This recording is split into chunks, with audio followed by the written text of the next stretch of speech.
গরমের দুপুরের মেনুতে সজনে ডাঁটা আলু বড়ি দিয়ে তৈরি এই হালকা পাতলা একটা মাছের ঝোল যদি থাকে তাহলে বাড়ির সকলে ভীষণ তৃপ্তি করে খেয়ে নেবে। নমস্কার, আমি রিয়া। আমার চ্যানেলে নতুন একটি পর্বে আপনাদের সবাইকে অনেক অনেক ওয়েলকাম জানাই। আশা করি আপনারা সবাই খুব ভালো আছেন। আজ হাজির হয়েছি রোজকার দিনের মতো নতুন একটি রেসিপি নিয়ে। আজ আমি শেয়ার করতে চলেছি গরমের দুপুরের উপযুক্ত একটা হালকা পাতলা মাছের ঝোলের রেসিপি নিয়ে। যেহেতু প্রচণ্ড গরম, তাই সবাই আমরা হালকা পাতলা খাবারই বেশি পছন্দ করি, তাই সেই কথা মাথায় রেখে আজকের এই রেসিপি আমি বানানোর চেষ্টা করেছি। তো আশা করছি আজকের এই রেসিপি আপনাদের ভীষণ ভালো লাগবে। চলুন তাহলে দেখে নেওয়া যাক আজকের এই রেসিপি। তবে রেসিপি শুরু করার আগে প্রত্যেকবারের মতো বলবো, যে সমস্ত বন্ধুরা আমার চ্যানেলে নতুন আছেন প্লিজ পুরো ভিডিওটাকে কন্টিনিউ করবেন, একটা লাইক দিয়ে অবশ্যই ভিডিওটা শুরু করবেন, এটা অনুরোধ রইল। প্রথমেই দেখলেন যে আমি 4 পিস মাছ নিয়েছি, আর মাছে সামান্য একটু লবণ, হলুদ আর 1 চামচ মতো সর্ষের তেল দিয়ে খুব ভালোভাবে মেখে নিয়ে তারপর মাছগুলো ভাজা করতে বসিয়ে দিয়েছি। আর এই রান্নার জন্য যে যে উপকরণ নিয়েছি সেগুলোই কিন্তু এখন দেখাচ্ছি। মাছগুলো ওদিকে ভাজা হচ্ছে, আর এখানে আমি আপনাদের দেখাচ্ছি যে আমি এই রান্নার জন্য আলু নিয়েছি। এখানে 3টে আলু এরকম লম্বা লম্বা করে কিন্তু কেটে নিয়েছি। এরপর নিয়েছি হচ্ছে সজনে ডাঁটা। সজনে ডাঁটা এখানে আমি জলের মধ্যে ভিজিয়ে রেখেছি, এতে করে সজনে ডাঁটাগুলো কিন্তু অনেকক্ষণ পর্যন্ত সতেজ থাকে বা একটু টাটকা থাকবে, সেই জন্য আমি এইভাবে কেটে জলে ভিজিয়ে রেখেছি। এরপর নিয়েছি হচ্ছে বড়ি, বেশ কিছুটা এখানে বড়ি নিয়েছি, আর এই বড়িগুলো কিন্তু একদমই বাড়িতে তৈরি বড়ি। এরপর নিয়েছি হচ্ছে একটা টমেটো, কটা কাঁচা লঙ্কা, নিয়েছি হচ্ছে 2 টুকরো আদা এবং একটা পেঁয়াজ এইভাবে কুচিয়ে কেটে নিয়েছি। এরপর দেখে নেব মাছটি কতটা ভাজা হয়েছে। দেখুন, আবারও আমি মাছগুলোকে একটু উল্টে দিলাম। সব মাছগুলোকে একইভাবে উল্টে আমি কিন্তু গ্যাসের ফ্লেমটাকে অল্পতে রেখে মাছগুলোকে এইভাবে ভেজে নিই। সব মাছগুলো ভাজা হয়ে গেছে, তো তুলে নিয়েছি। দুপাশকেই একইভাবে কিন্তু লাল লাল করে ভেজে নিয়েছি। এরপর কড়াইতে যে তেলটা ছিল তার মধ্যে বড়িগুলোকে আমি ভেজে নেব একটু লাল লাল করে।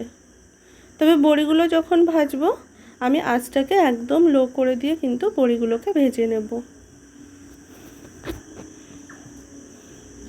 লাল লাল করে বড়িগুলো ভেজে তুলে নিলাম। কড়াইতে যে এক্সট্রা তেলটা ছিল তার মধ্যে কুচানো পেঁয়াজ এবং টমেটোটা দিয়ে দিয়েছি। পেঁয়াজ আর টমেটোটা দিয়ে একটু নাড়াচাড়া করে এখানে আমি স্বাদ অনুযায়ী একবারে লবণটা দিয়ে দিলাম। এতে করে পেঁয়াজ এবং টমেটো খুব তাড়াতাড়ি কিন্তু সফট হয়ে যাবে। দেখুন এইরকম সফট হয়ে এসেছে, সেই সময় এর মধ্যে দিয়ে দিলাম হচ্ছে 1 চামচ গ্রেট করা আদা। আদাটা দিয়ে আবারও আমি মশলাটাকে ভেজে নেব, কারণ আদা যেহেতু কাঁচা, তাই কাঁচা গন্ধটা যেতে কিন্তু এখানে সময় লাগবে। আদাটা খুব ভালোভাবে ভেজে নিয়েছি। যখন এরকম মশলাটা থেকে তেল ছেড়ে দিয়েছে সেই সময় আমি এর মধ্যে দিয়ে দিলাম হচ্ছে 1/2 চামচ ধনিয়া গুঁড়ো, 1/2 চামচ জিরে গুঁড়ো এবং পরিমাণ মতো হলুদ গুঁড়ো। যেহেতু গুঁড়ো মশলা দিলাম তাই জন্য এখানে আমি সামান্য একটু জল দিয়ে মশলাটাকে আবারও আমি মিনিট 2 ধরে খুব ভালোভাবে কষিয়ে নেব।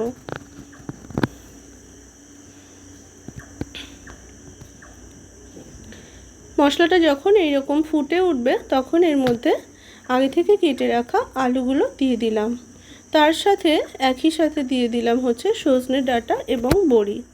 এই সব উপকরণ দিয়ে মশলার সাথে খুব ভালোভাবে 2 থেকে 3 মিনিট আমি কষিয়ে নেব।